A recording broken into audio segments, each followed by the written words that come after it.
YCP నుంచి కాపులందరూ quit అవుతారా? సంకేతాలు కనిపిస్తున్నాయిగా. వైసీపీపై కాపులో వ్యతిరేకతను గమనించి నేతలు ముందుగానే తప్పుకుంటున్నారు. ఇప్పటికే పార్టీని వీడిన నేతలందరూ దాదాపుగా అందరు కాపులే కావడంతో పార్టీలో ఈ రకమైన చర్చ జరుగుతుంది. తమ రాజకీయ భవిష్యత్తు కోసం మాత్రమే కాకుండా స్వంత సామాజిక వర్గంలో పట్టును పరువును నిలుపుకునేందుకు కాపు సామాజిక వర్గం లీడర్లు జగన్కు చేయిస్తున్నారు. రానున్న కాలంలో కాపు సామాజిక వర్గం వైసీపీ వైపు ఉండే అవకాశం లేదని భావించి అందుకు అనుగుణంగా నిర్ణయం తీసుకుంటున్నారు. ప్రధానంగా ఉభయ గోదావరి జిల్లాలతో పాటు కోస్తాంధ్రలో ఉన్న వైసీపీ కాపు సామాజిక వర్గం నేతలు జగన్ పార్టీకి గుడ్ బై చెప్తున్నారు. ఇలా ముగ్గురు కీలక నేతలు కాపు సామాజిక వర్గ నేతలే కావడంతో మిగిలిన కాపులు కూడా వైసీపీ నుంచి వెళ్లిపోతారన్న ప్రచారం జరుగుతుంది. పవన్ కళ్యాణ్ కాపులకు బ్రాండ్ అంబాసిడర్గా మారడంతో ఇక వైసీపీలో ఉండి చేసేదేమీ లేదని నేతలు డిసైడ్ అయినట్లున్నారు. జనసేనలో ఉండి తమకు ఫ్యూచర్ ఉంటుందని వారు నమ్ముతున్నారు.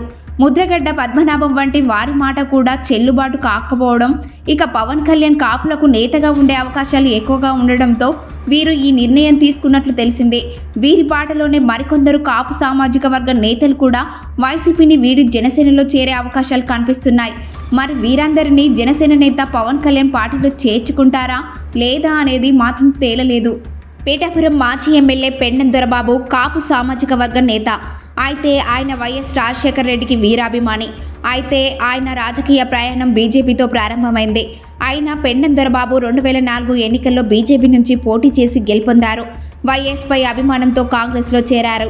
వైఎస్ మరణం తర్వాత ఆయన వైసీపీలో చేరారు. దీంతో పెండెం దొరబాబుకు వైఎస్ జగన్ 2019 ఎన్నికల్లో పీఠాపురం టికెట్ను ఇచ్చారు. దీంతో వైసీపీ నుంచి ఆయన విజయం సాధించారు. 2024 ఎన్నికల్లో మాత్రం ఆయనకు టికెట్ వైసీపీ నుంచి లభించలేదు. దీంతో ఆయన వైసీపీ అభ్యర్థి వంగ గీతకు అసంతృప్తితోనే సపోర్ట్ చేశారు. వైసీపీ ఓటమి తర్వాత ఆయన జనసేనలోకి చేరేందుకు సిద్ధమవుతున్నారు. ఇక పశ్చిమ గోదావరి జిల్లాకు చెందిన అల్ల నాని కూడా కాపునేతే. ఆయన వైఎస్ జగన్కు నమ్మిన బంటు. వైసీపీ అధికారంలోకి వచ్చినప్పుడు మంత్రి పదవిని చేపట్టారు. ఆయన ఏలూరు నుంచి ఓటమి పాలై వైసీపీ తరపు ఎమ్మెల్సీగా జగన్ చేశారు. అయితే ఆయన ఏ పార్టీలో చేరకుండా రాజకీయాల నుంచి వైదొలుగుతున్నట్టు ప్రకటించారు. గుంటూరు జిల్లాకు చెంది కిల్లారి రోషయ్య కూడా పార్టీని వదిలిపెట్టారు. ఆయన కూడా కాపు సామాజిక వర్గం నేతే. ఆయన 2019 ఎన్నికల్లో పొన్నూరు నుంచి వైసీపీ ఎమ్మెల్యేగా గెలిచారు. 2024 ఎన్నికల్లో గుంటూరు పార్లమెంటుకు పోటీ చేసి ఓటమి పాలయ్యారు. కిలారి రోషయ్య వైసీపీలో ఉన్న అన్ని పదవులకు రాజీనామా చేశారు. ఆయన కూడా త్వరలోనే జనసేనలో చేరుతున్నారన్న ప్రచారం జరుగుతుంది. ఇక